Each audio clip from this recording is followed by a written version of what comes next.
You're listening to Inspire Change, a broadcast that strives to educate, motivate, and empower men to challenge traditions of masculinity. To guide us through the intricacies and intersections of emotions, relationships, and male identity is renowned psychologist, author, and speaker Gunter.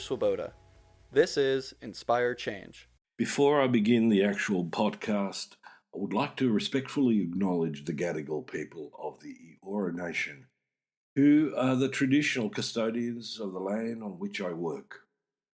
I would also like to pay my respects to their elders past and present. Welcome everybody to another episode of Inspire Change with Gunter. That's me, your host. Today, what I want to do is explore the interesting intersection between the human psyche and the complex interplay between psychological vulnerability and moral development. Okay? So before I sort of deep dive in, the reason why I want to do this is because we've been doing stuff on patriarchal versus non-patriarchal relationships, and to explore the difference and why we should be heading towards non-patriarchal relationships rather than staying stuck in ancient history. So the question that was put to me recently was, are patriarchal relationships dead? Now, as much as I'd like to say yes, the unfortunate reality is that they might be in decline, but they're certainly not dead. In Australia, a 2017 National Community Attitude Survey revealed that a substantial minority of people, especially men, believe men should dominate relationships and families. 1 in 4 Australians believe women prefer a man to be in charge of the relationship. And about 1 in 6 agree that men should take control in relationships and be the head of the household. Okay. So obviously not dead. Dying maybe, but not dead. So the reason I want to bring this to a head, in essence, is because I'm going to argue that women in patriarchal relationships are essentially vulnerable. During these vulnerable times, women can struggle with stress management, emotional regulation, and fundamentally maintaining healthy relationships. So how does this vulnerability affect our moral compass, or women's moral compass, or the ability to discern right from wrong? Okay, I'm not going to talk about men because I want to focus on that part of the relationship that's most vulnerable in the patriarchal relationship. So in order to really get an answer to that question, we need to discuss the idea of moral development. Now, I've done that in previous podcasts, but I'm going to run over this again because I think it's really, really important to understand. The renowned psychologist Lawrence Kohlberg proposed a theory of moral development with 6 stages. The first 2, grouped under the pre-conventional morality, occur in early childhood, where moral decisions are based primarily on anticipation of punishment or on the promise of reward. The next 2 stages are categorized as the conventional morality, typically emerge during the late childhood and adolescent phase. Here, social norms and laws are respected and followed, and moral decisions are often influenced by the desire to maintain social order or gain social approval, right? Now, the final 2 stages, post-conventional morality, occur in adulthood. Here, individuals understand that while rules and laws exist for the benefit of the majority, there are times when those laws might need to be challenged for the greater good. In the ultimate stage, individuals develop a personal set of ethics and principles that guide their actions, regardless of social norms. So when an individual is psychologically vulnerable, navigating these stages can become increasingly challenging. Fear Fears can come in, feelings of overwhelm and a lack of emotional clarity can cloud moral judgment, leading often to decisions that might not align with the person's usual ethical standards. Now, this can manifest in various ways, including engaging in corrupt behaviour, unethical practices. So, when a psychologically vulnerable individual turns to corruption, it could fundamentally be because they cannot fully comprehend the consequences, or because their environment has conditioned them to believe that the gains outweigh the moral cost. Now, in a patriarchal relationship, this is where women can become fundamentally vulnerable to not just corruption, but including breaking the law. So when we then sort of delve into the world of psychological vulnerability, it's not hard to imagine how this might affect an individual's journey through the stages of moral development. To understand this better, let's take into account an example. Imagine a woman, let's call her Emily. Emily is deeply in love with her partner and is fully committed to her relationship. However, she's going through a particularly tough time. She's lost a job and is grappling with self-esteem issues. Emily's emotional and psychological vulnerability is at a high during these circumstances, or due to these circumstances. So let's begin to bring in Kohlberg's stages of moral development. Emily has always firmly believed in the sanctity of relationships and the importance of honesty and trust, which falls under the post-conventional morality stage. But her current emotional state might blur these principles.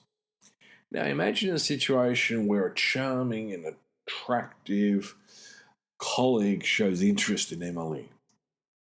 This colleague is flattering, he's supportive, he provides Emily with the emotional support that she's been missing due to her present turmoil. Now, the colleague suggests an affair, assuring Emily that it will remain a complete secret. Now, under normal circumstances, Emily would outright reject this proposition. However, her heightened state of vulnerability due to her recent job loss and her self-esteem issues, coupled with the temptation of immediate emotional support and validation, clouds her moral judgment. Instead of clearly seeing the violation of her own values and principles and the potential damage to her relationship, Emily might just consider the proposition due to the short-term relief it provides. This decision doesn't align with her typical moral standards, but the clouded judgment resulting from a psychological vulnerability ultimately makes it possible for her to take that step. So let's consider another person. Let's call her Lisa. Lisa is a single mother working in a low-paying job, struggling to provide for her family. An opportunity arises for her to engage in fraudulent activity at work that promises a substantial monetary gain, enough to solve her financial problems. Now, although she's always upheld principles of honesty and integrity, principles that would ideally fall under post-conventional morality, according to Kohlberg, her current psychological state, due to financial stress, might push her to consider this unethical path. The stress of her circumstances might make the immediate relief of financial gain seem more significant than the ethical cost, leading to a decision that deviates from her usual moral standards. So these examples highlight how psychological vulnerability can lead to clouded moral judgment, and to make it challenging for individuals to navigate their moral development stages effectively. if often resulting in decisions that might not align with their typical ethical principles. Now, the problem with this is what? Well, for a start, it's going to exacerbate the person's psychological distress. And they might experience cognitive dissonance, that discomfort resulting from conflict between their actions and their beliefs. And over time, they might be able to rationalize their actions, but it's not necessarily a resolution. Okay, so rationalizing their actions is fundamentally a coping mechanism that can erode their moral compass even further. So once you're in, and the rest of it is a slippery slope. Now, it wouldn't possibly surprise too many people that you don't necessarily need to be under financial duress or somehow overly lacking in self-esteem or so on to be vulnerable to that sort of moral corruption, for a better word, because it is a moral corruption. I've talked about moral injuries before. When our morality is compromised, especially through, control mechanisms that either emerge through society or, that come about in relationships. So coercive control in a relationship is a classic example of where we can be put under such pressure that we're going to abandon our principles, our values, and we're going to, submit to that person who's more powerful. And as I said, in a patriarchal relationship, it is men who tend to be the more powerful in the relationship. And will have a lot more to gain than the female, the woman. So the question then arises is, how do we fundamentally address such a complex issue? Now, there's no easy answer to this. We might talk about promoting good mental health, fundamentally fostering environments that encourage ethical behaviour, ensuring proper moral education from a very early age. It might also include teaching and reinforcing Kohlberg's stages of moral development, fostering empathy and respect for social norms, and highlighting the importance of individual ethical principles.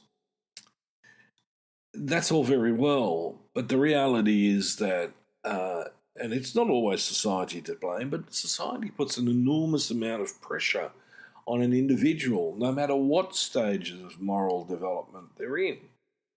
I mean, I could talk about teenagers, wanting to fit in and being put under, coercive pressure to conform and will do things that under normal circumstances they wouldn't do.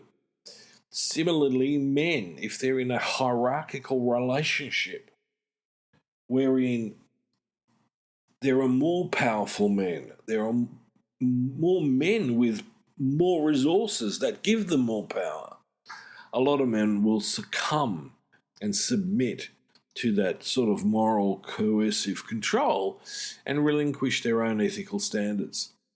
So let's not be too judgmental about people in this, because the reality is, we can all have some pressure point, some Achilles heel that will compromise how we see ourselves and what we think we would do under certain circumstances. But one thing I can tell you is that when we are aware of this, it's harder for us, to basically let go of our values, principles, ethics, and morality. It was very interesting because recently there was a case in Australia, New South Wales, where a premier was found to be corrupt in her conduct. She withheld a relationship that proved to be a conflict of interest from public knowledge. It gets a lot more complicated, but in the short version, a friend of mine and I had quite a debate about whether she should be classed as corrupt or not. And my argument was, despite her vulnerabilities, because it was shown in the hearing that her partner exerted coercive control over her in a very patriarchal way, she still had the opportunity to disclose that relationship and to stick to her or a moral compass, because she's made other decisions that brought the moral compass into question. Now, I'm not here to diagnose. I'm only here commenting on what was presented in the media. So in my book, despite her psychological, emotional vulnerabilities to a coercive male, she should have acted against the pressure. She should have acted according to the policies and the principles of the legal system and the public service system that she was in. So, it's an interesting thing about, it doesn't matter where in the social hierarchy we are, there's always an opportunity to either fall or to actually step up. So let me wrap this up. To conclude, the intertwining psychological vulnerability and moral development is, as I said, complex and it's nuanced. But by getting some awareness around this and by understanding and addressing it, we can make strides in combating issues like corruption and promoting healthier minds and societies. So, folks, think about it. Think about this in your own life, in your own circumstances. When have you done things? And we've all done it to some degree, where we've let go of our own ethics and did something that later on we regret it and possibly still do. Sometimes these things are just unfinished business that haunt us and that put us in even more vulnerable positions. So, thank you for joining me. And as always, every little small change contributes to a bigger difference. So let's keep the dialogue open and continue to inspire change within and around us. And if you want to follow my work more, please don't hesitate to go to www.goodmengreat.com or www.gunterswoboda.com. Tune into my podcast, push that little button that, makes it something that you get delivered every week, because that's what we do. We come out once a week. So, until next time, which is next week, let me bid you goodbye. Thank you for listening to Inspire Change, a broadcast that strives to educate, motivate, and empower men to challenge traditions of masculinity. For more information on the Making Good Men Great movement, or for individual or group coaching sessions with Gunter, visit makinggoodmengreat.com. For inquiries regarding broadcast topics or appearing on the show, email Miranda at noirtainment.com. That's Miranda at NOIRTAINMENT.com.